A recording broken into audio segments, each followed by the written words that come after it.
Alkışlarınızla Kumanacıklarımızın sözü var. Yeni ki səhnədə ilk ifasıdır, eləmi? İkinci dəfə. Alkışlar bir daha necə yapılır? Navarası özündən deyil. Amma elə çal ki, Rəşid, eşidirsən, elə çal ki, qoy biz də oynayaq. Olar mı elə? Qəşəng çal.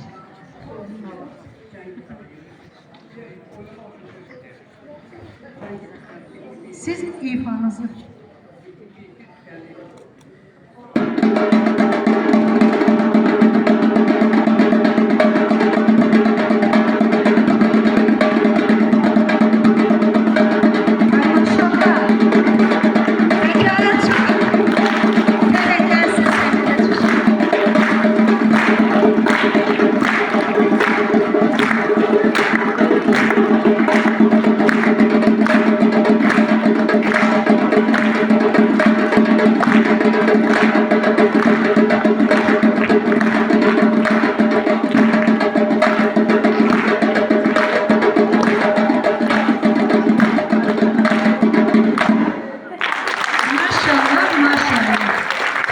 elə çaldı ki, mənim oynamağım gəldi.